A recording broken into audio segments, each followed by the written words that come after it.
अस्सलामु अलैकुम वरहमतुल्लाहि वबरकातुहु। बिस्मिल्लाहिर्रहमानिर्रहीम। नहमदुहु व नुसल्ली अला रसूलिहिल करीम। अम्मा बाद।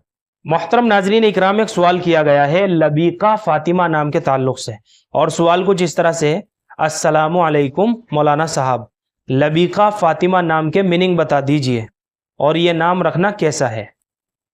वालेकुम अस्सलाम वरहमतुल्लाहि वबरकातुहु। देखिए, लबीका फ़ातिमा हम अपनी बच्ची का नाम रख सकते हैं, इसमें किसी भी तरह की कोई हरज की बात नहीं है, कोई ख़राबी नहीं है, क्योंकि इस नाम के मानी और मफ़हूम बहुत अच्छे हैं। लबीका नाम के माना है अक़ल वाली लड़की, होशियार, माहिर, बाकमाल। ये सारे के सारे जो है लबीका नाम के मानी हैं। तो लड़कियों के लिए मानी के एतबार से लबीका जो है बहुत प्यारा नाम है, बहुत अच्छा नाम है, और हमें इसी तरीके के नाम रखने चाहिए जिनके मानी भी अच्छे हों और मफ़हूम भी अच्छा हो। तो लबीका नाम के माना है अक़ल वाली लड़की, होशियार, बाकमाल, माहिर, ये सब लबीका के माना है। और फ़ातिमा जो है ये हुज़ूर अकरम सल्लल्लाहु अलैहि वसल्लम की सबसे छोटी और चहेती बेटी का नाम है। खातून जन्नत भी हैं, यानी जन्नत की औरतों की सरदार हैं।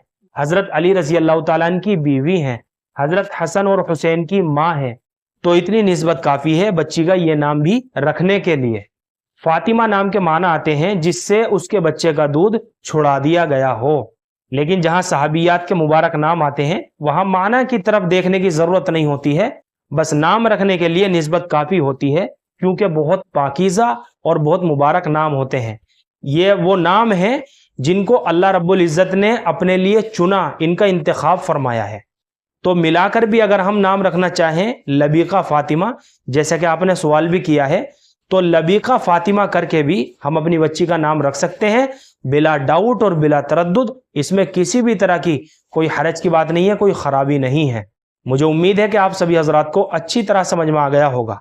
अल्लाह हम सबको सुन्नत व शरीयत पर पाबंद फरमाए और सवाब की नीयत से अपने दोस्तों तक भी शेयर करें। जज़ाकल्लाहु खैरा। फ़क़त वल्लाहु आलम।